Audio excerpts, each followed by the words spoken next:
Wala na akong mahanap na information. Same. Ito na ba yun? Hirap naman. Parang kulang talaga, no? Basic information lang to eh. Kaya nga wala man lang tayong alam kung paano gamitin yan. Yung Osborne one. Kung pwede lang ma-interview tong mga founder, no?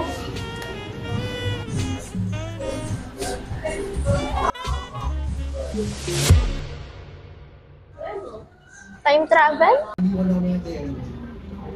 What if pwede nga mag-time travel?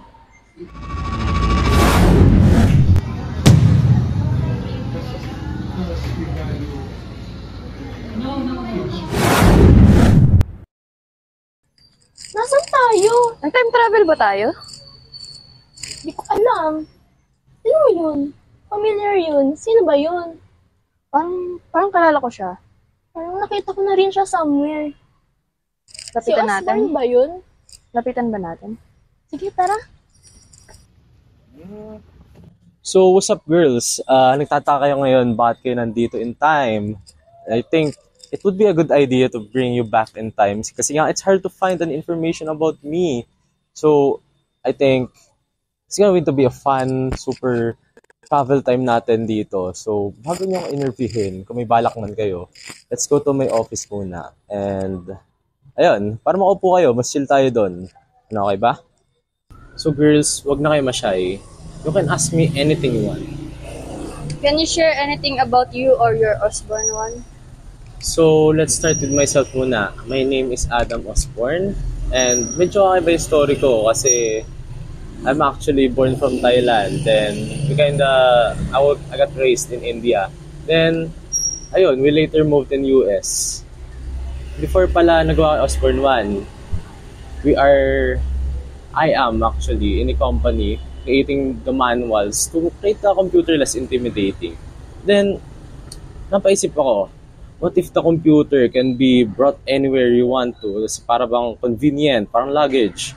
So, boom! Osborne 1 noong 1981. So, Osborne 1 is a mini luggage na 24 pounds. It has 5 inches screen and has 2 floppy disks.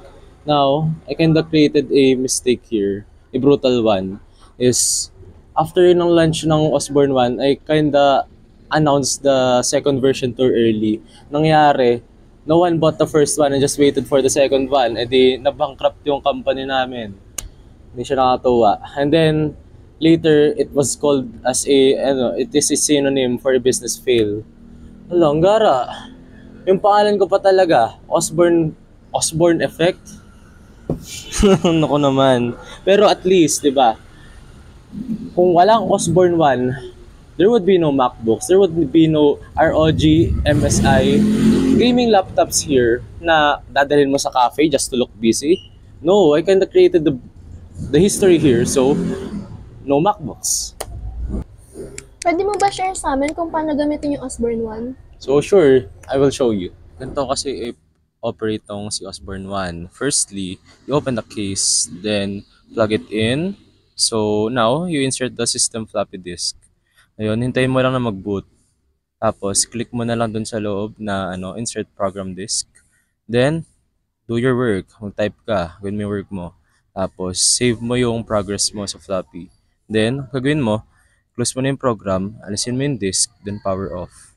So, pag tapos ka na, lock mo na yung case. So, that's all. No questions asked pa ba? Someone wants to talk to you pa kasi. That's all. Thank you, Mr. Osborne, for your time. Sino pong someone? We'll see. So, bye girls muna and be safe. Nasaan tayo?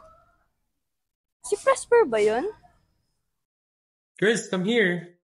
Siguro. Tara, puntahan natin. Tawag tayo. So, sit down muna tayo ha. So, hi guys. Kayo pala yung sinandito ni Osborne, ano? So, I've heard you guys looking for the information about the first ever electronic computer company, which is tama ka na napuntahan. Unfortunately, wala yung best friend ko si Mackley. So, yeah, akong pag-uutos. Akong pagtitisan nyo ngayon. So, I'm here to lend a helping hand. So, we can interview now, sir? Okay, go. Paano kayo nagkakilala ni John? So, I'm Presper Eckert, and I love the circuits, the wires, tech stuff, kasi I'm an engineer by heart.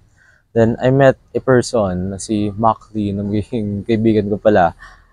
He's super imaginative. So, basically, he's the theory and I am the execution. I was like, paano kaya to gagawin in real life? Paano kaya to i-come out of real life? Ayun. So, what happened sa ENIAC and paano niya naisipan gawin ang ECC? So, ENIAC is ginawa namin for military purposes. It's for the artilleries.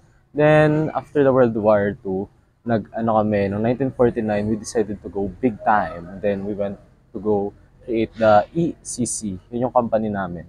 Electronic Controls Company. Then, we realized na parang ang angas palitan ng pangalan namin. Gawin namin EMCC. Ginawa namin Eckert Mach-Lee Control Company. Tapos itong company namin ngayon is a company, first ever kami squad na first ever gumawa ng electronic computers, diba?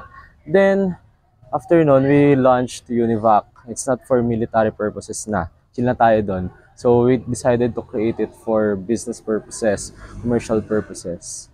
So, yeah, basically ganun. Then, ayun, si John kasi is the dreamer namin. We create a dream team.